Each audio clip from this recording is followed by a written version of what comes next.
नमस्कार दोस्तों, मैं डॉक्टर परीक्षित सखदेव और आप देख रहे हैं मेरा यूट्यूब चैनल। आर्थराइटिस के बारे में अवेयरनेस क्रिएट करना मेरा ध्येय है और इस ध्येय को सफल बनाने के लिए इस चैनल को सब्सक्राइब करें और बेल आइकन पे क्लिक करें। आप देख रहे हैं मेरी series A to Z of arthritis. इसके पहले हमने H तक वीडियोस बनाए हैं और आज का अल्फ़ाबेट है I फॉर ILD यानी कि इंटरस्टिशियल लंग डिजीज़। तो दोस्तों आपने मेरे पहले की वीडियोस में भी सुना होगा या कई बार मैंने बताया है कि जो आर्थराइटिस है वो सिर्फ जोड़ों की बीमारी नहीं है, वो खून में होती है और वो शरीर के दूसरे सभी अंगों पे दुष्प्रभाव डाल सकती है। वो चाहे आपकी आँखों में हो, आपकी किडनीज़ पे हो या आपकी नसों पे हो, तो ये जो बीमारी है सभी अंगों पे दुष्प्रभाव डाल सकती है। वैसे ही ये जो बीमारी है आपके फेफड़ों पे दुष्प्रभाव डाल सकती है, जिसे कई बार हम लोग इसे इंटरस्टिशियल लंग डिजीज़ कहते हैं। तो ये कई बार जो गठिया होता है ये आपके फेफड़ों में चले जाता है, इसलिए कई पेशेंट्स को कहते हैं कि उनको छाती में गठिया हो गया या जो वात है वो छाती में चला गया। तो इस बारे में आज हम बात करेंगे, जिसे हम लोग कहते हैं इंटरस्टिशियल लंग डिजीज़ या connective tissue disease related interstitial lung disease. तो ILD ये क्या बीमारी है? नॉर्मली जैसे हम जानते हैं जो हमारे फेफड़े हैं, जैसे जब हम सांस लेते हैं तो वो फूलते हैं और जब हम सांस छोड़ते हैं तो वो श्रिंक करते हैं। ये जो प्रोसेस है इसकी वजह से जो हमारा ऑक्सीजन है वो हमारे शरीर के अंगों को पहुंचता है।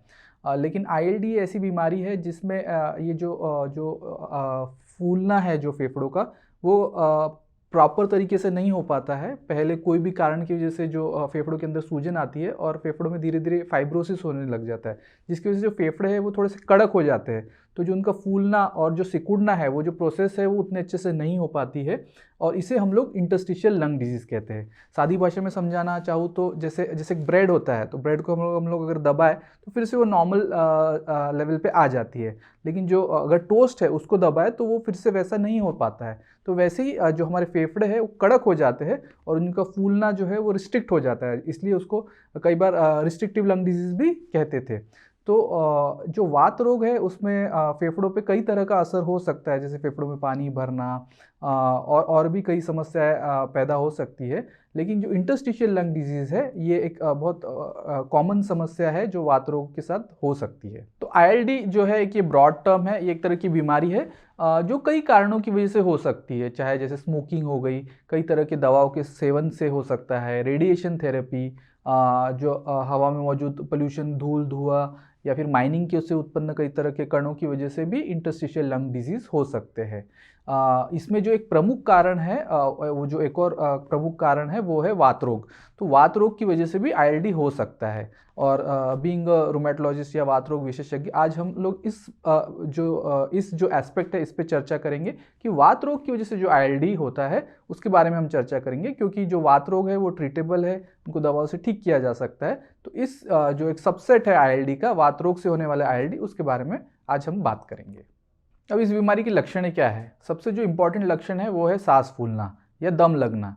तो शुरुआत में होता है कि पेशेंट्स को थोड़ा भी चलने पे या धीरे धीरे चलने पे भी सांस फूलने लगती है और ओवर टाइम ये धीरे धीरे बढ़ते चले जाता है और बैठे बैठे रहने पे भी सांस फूलती है। दूसरा जो प्रमुख लक्षण है वो है सूखी खांसी आना। पेशेंट को बार बार सूखी खांसी आते रहती है और थोड़ा भी मौसम के बदलाव के साथ खांसी होने लगती है और ये खांसी बनी रहती है, काफ़ी दिनों तक ये चलती रहती है।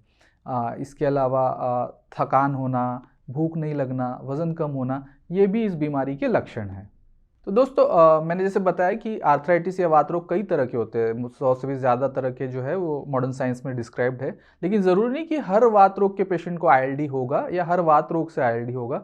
कुछ तरह के वात रोग है जिनमें ILD बहुत कॉमनली पाया जाता है और या ऐसे पेशेंट्स को ILD होने के बहुत ज़्यादा चांसेस होते हैं। ऐसे में कुछ बीमारी को मैं नाम बताना चाहूँगा, जैसे सिस्टमिक स्क्लेरोसिस, उसमें काफ़ी ज़्यादा चांसेस होते हैं पेशेंट्स को ILD होने के। उसके बाद हो गया पॉलीमायोसाइटिस या डर्मेटोमायोसाइटिस, एक तरह का मसल्स का होने वाला वात है जिसमें मसल्स में कमजोरी आती है और पेशेंट्स को ILD भी हो सकता है। इसके अलावा हो गया रूमेटॉइड आर्थराइटिस संधिवात, तो इसमें भी पेशेंट्स को ILD होने के काफ़ी चांसेस बने होते हैं। फिर हो गया शोगरेन सिंड्रोम, जिसमें मुंह सूखना, आँख सूखना होता है, उसमें भी पेशेंट्स को ILD हो सकता है। इसके अलावा हो गया SLE और मिक्स कनेक्टिव टिश्यू डिजीज़, ये भी कुछ ऐसी बीमारियां हैं जिसमें ILD बहुत कॉमनली पाया जाता है। तो दोस्तों हम आईएलडी के बारे में इसलिए बात कर रहे हैं क्योंकि जो पेशेंट्स हमारे पास आते हैं या जिनका इलाज चल रहा है उनको तो हम लोग मॉनिटर करते ही रहते हैं, या इवन जब वो फर्स्ट टाइम भी आते हैं तो हम लोग पूरे ऑर्गन सिस्टम्स चेक करते हैं, ऑस्कल्टेट करते हैं कि कहीं उन्हें आईएलडी तो नहीं है, और उनको रेगुलरली फ्रीक्वेंटली चेक करते रहते हैं कि कोई और ऑर्गन कॉम्प्लिकेशंस तो नहीं हो रहे हैं। लेकिन कई पेशेंट्स जो है उनकी शुरुआत इंटरस्टिशियल लंग डिजीज से ही शुरू हो सकती है, और जो उनके जो प्रोमिनेंट फीचर्स है वो उनका मतलब फेफड़ों की समस्या के साथ ही वो आ सकते हैं, और जो वात की समस्या है वो कई बार कम होती है या फिर पेशेंट्स उसको नज़रअंदाज कर देते हैं। जैसे मान लो माइल्ड जोड़ों का दर्द हो गया, या फिर उंगलियां जो है ठंड में नीली सफ़ेद होना हो गया, या मुंह सूखना, आँख सूखना हो गया। तो पेशेंट्स कई बार इन लक्षणों की तरफ ध्यान नहीं देते। उनका जो मेन समस्या उनको लगती है कि सांस फूलना है, और वो उसी को लेके चिंतित रहते हैं, और इसकी वजह से वो क्या होता है कि कई बार वो जनरल डॉक्टर्स के आसपास के डॉक्टर्स को दिखाते रहते हैं, और इसकी वजह से उनका हम तक पहुंचने में लेट हो जाता है, और जो बीमारी है वो बढ़ते चली जाती है, और बाकी और ऑर्गन कॉम्प्लिकेशंस भी लेटर ऑन आने लगते हैं। तो इसलिए जो पेशेंट्स है जिनको अगर ऐसा लगता है कि इंटरस्टिशियल लंग डिजीज़ है और कुछ माइल्ड लक्षण है वात के, तो उनको अपने डॉक्टर्स को ये सब बतानी चाहिए कि उन्हें और भी कोई कई तरह के लक्षण हो रहे हैं सिवाय खांसी, सूखी खांसी या दम होने के, जिससे जो डॉक्टर्स है वो आपके वात रोग के एंगल से भी आपकी जांच कर पाए, और अगर कुछ पॉजिटिव आता है या फिर उन्हें शंका होती है तो वो हमारा भी एक परामर्श ले सके। ये बहुत जो जिनको आईएलडी है इनको एक परामर्श लेना बहुत ज़रूरी है।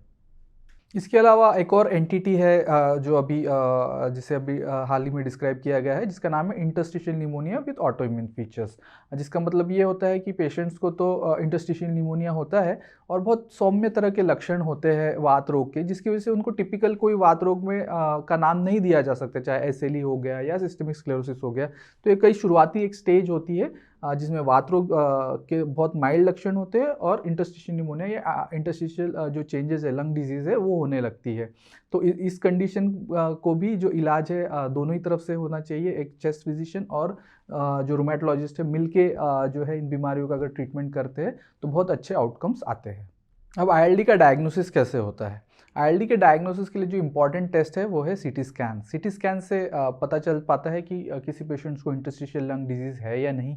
इसके अलावा ये भी पता चलता है कि किस पैटर्न का इंटरस्टिशियल लंग डिजीज़ है, कितना इन्वॉल्वमेंट है, और सीरियली अगर करते हैं मतलब 6 महीने या साल भर में, तो हम लोग प्रोग्रेशन भी देख सकते हैं कि वो बढ़ रहा है या नहीं। जो दूसरा एक बहुत सिंपल और इम्पॉर्टेंट टेस्ट है वो है पल्मोनरी फंक्शन टेस्ट या स्पायरोमेट्री जिसे हम लोग कहते हैं। तो एक मशीन होती है जिसमें फूंकने से अंदाज़ पता चलता है कि फेफड़ों में कितना सिकुड़ गया है या कितना इंटरस्टिशियल लंग डिजीज़ है, और उसको भी सीरियली मॉनिटर करके हम लोग पता कर सकते हैं ट्रीटमेंट से कितना बेनिफिट हो रहा है। इसके अलावा जो वात रोग अगर पेशेंट को सस्पेक्टेड है कि वो वात रोग रिलेटेड आईएलडी है, तो वात रोग के जो भी टेस्ट है जैसे मैंने पहले भी बताया है, एंटी-सीसीपी एंटीबॉडी हो गया, एएनए हो गया, एएनए ब्लॉट हो गया, तो इस तरह के टेस्ट का इस्तेमाल करके भी जो है वात रोग रिलेटेड आईएलडी के बारे में पता किया जा सकता है। तो आईएलडी का ट्रीटमेंट, अब जैसे जो मेरा टॉपिक है वो है वात रोग से होने वाला आईएलडी।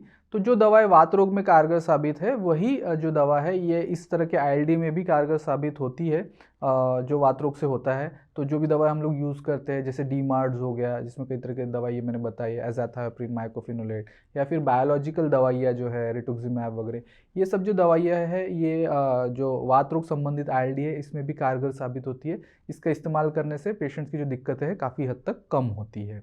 इसके अलावा जो दवाइयों के अलावा सपोर्टिव थेरेपी बहुत इंपॉर्टेंट है, जिसमें हो गया ऑक्सीजन थेरेपी। पेशेंट जिनको बहुत ज़्यादा सांस फूलती है तो थोड़ा ऑक्सीजन लेने से जो है उनकी तकलीफ़ कम होती है। इसके अलावा रिहैबिलिटेशन बहुत इंपॉर्टेंट है। एक्सरसाइजेज जो आईएलडी के लिए एक्सरसाइज की जाती है उससे पेशेंट्स को काफ़ी हद तक मदद होती है। और ये ऐसे पेशेंट जो है इन्फेक्शंस के लिए प्रोन होते हैं, उनको बारंबार लंग इन्फेक्शंस होते हैं, तो उनको जो एडल्ट वैक्सीनेशन होता है जैसे इन्फ्लुएंजा हो गया या न्यूमोकोकल वैक्सीनेशन हो गया, वो भी लेना चाहिए, जिससे उनको जो है तकलीफ़ बढ़ेगी नहीं।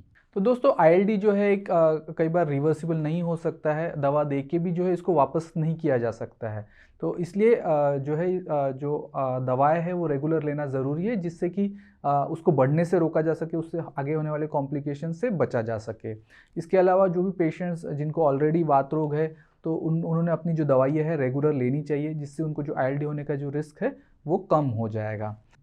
और जिन पेशेंट्स जिनको ऑलरेडी आईएलडी है और अगर उनको आर्थराइटिस या वात रोग के थोड़े भी माइल्ड लक्षण है, जैसे मैंने पहले बताया जोड़ों में दर्द, ठंड में उंगली नीली सफ़ेद होना या मुंह सूखना या आँख सूखना, तो उन्होंने अपने ट्रीटिंग डॉक्टर से डिस्कस करना चाहिए, उनको ये लक्षणों के बारे में बताना चाहिए। और अगर वो सस्पेक्ट करते हैं तो जो वात के कुछ टेस्ट कराने चाहिए, और अगर ज़रूरत पड़ती है तो रूमेटोलॉजिस्ट का भी एक कंसल्टेशन कर लेना चाहिए। जो वात रोग रिलेटेड ILD है उसमें कई बार हम लोग एज अ चेस्ट फिजिशियंस और रूमेटोलॉजिस्ट एज अ टीम हम लोग इलाज करते हैं, और जो एज अ टीम काम करने से जो आउटकम्स है बहुत अच्छे होते हैं। दोस्तों, अगर ये वीडियो आपको पसंद आया है और लगता है किसी और के लिए भी फ़ायदेमंद हो सकता है तो इस वीडियो को ज़रूर शेयर करिए। धन्यवाद।